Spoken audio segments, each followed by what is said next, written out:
a line L passes through the point A, which is minus 1 comma 3, and is in the direction of the vector PR, which is a column vector 2, 5.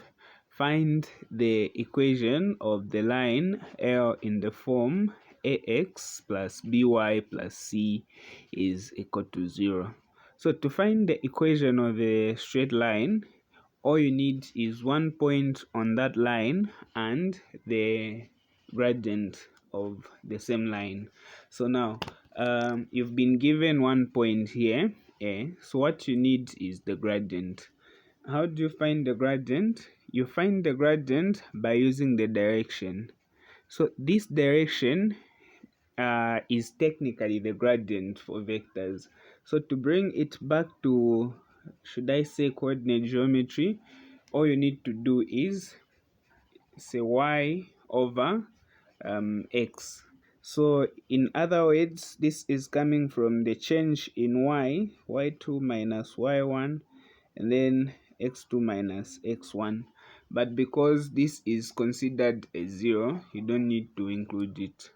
So that means your gradient here will be the rise over the run, like how much it has gone up or down, that is the y-axis, over how many steps it has moved in the x direction. So these things are kind of upside down. They don't look like this. So this is x, this is y. Please don't write 2 over 5. This is 5 over 2. So y here is 5. So you can say 5. And then x is a 2. So you can say over 2. So this is your gradient. This is 1 point. At this point, you are free to use any method of your choice to find the equation of this straight line. So to do that, I'll go ahead and use this method for gradient. Gradient is given by y2 minus y1 over x2 minus x1. This is basically the same as y2 sometimes y minus y1 minus y is equal to m x1 minus x. This is just the same thing.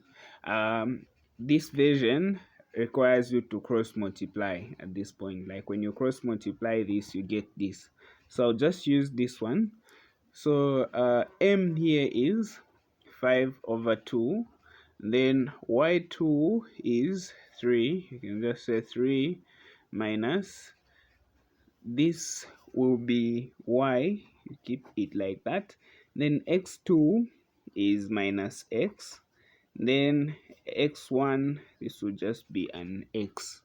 And then now you can cross multiply and then take everything to one side. Remember, they want the equation in this form, so it should have all the numbers on one side, and then on the right hand side you should have a 0. So let's take everything to one side, but of course we have to do a bit of cross multiplication. So we can say this times this. Let me see, we want to start with an x. Okay, so let me start with this. So this times this, we have 6 minus 2y. In this times this, we have minus 5 minus 5x. Then when we take everything to one side, we have 5x, and then minus 2y, and then plus 6, and then plus 5 is 0. And then we can say 5x minus 2y, this plus this is 11, and you're done.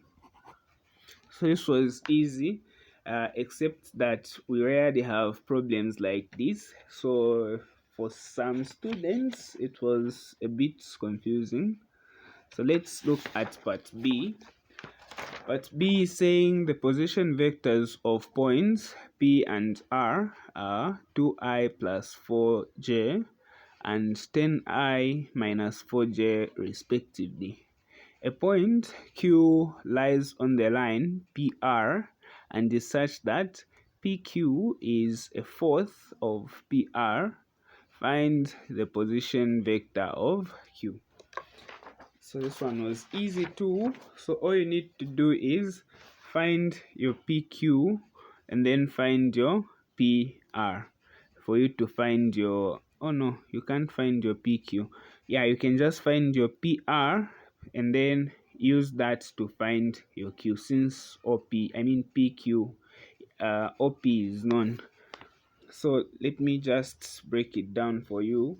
From PQ, we know that this is PO plus OQ. And then you can just make OQ the subject of the formula, so that OQ is, I'll leave this one here and take this one to the other side. I hope this will not confuse you.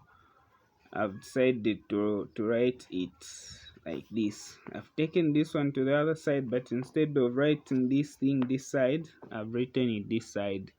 And then this one has remained this side, but I've written it this side. So now all we need here is the PR. So let's find the PR. So PR is given by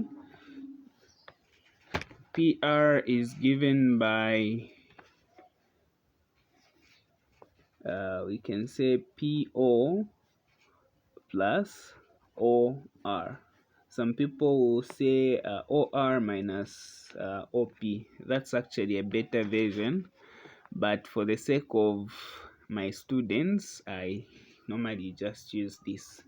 So PR is, our PO here is, this is our P, so we negate this. So this one will be negative 2i minus 4j, and then plus our OR. This is our OR exactly the way it is. So that our PR is this, and this will give us positive 8i. This and this will give us minus 8j. So this is our PR. So now remember, PQ is 1/4 of PR. So from your OQ, this is a vector, where you have this, you can just say 1/4 of PR, PR, and then minus PO, like this. And then OQ will be 1/4. Our PR is this, so this is 8i minus 8j minus our PO. Technically speaking, this is the same as OP, but I'll just show everything. So PO is, which one is our POP? This is our P. So this one will be negative 2i, because the order has changed. 2i minus 4j, like this. The best is to swap this and change the sign, but I don't want to lose anyone. So now we can expand this. This and this will give us 2i. This and this will give us minus 2j. Then this will be positive 2i. That will be positive 4j. And then 2i plus 2j, we have 4i. This and this, we have positive 2j. So that means the position vector of OQ is 4i plus 2j. Have we answered the question? Yes.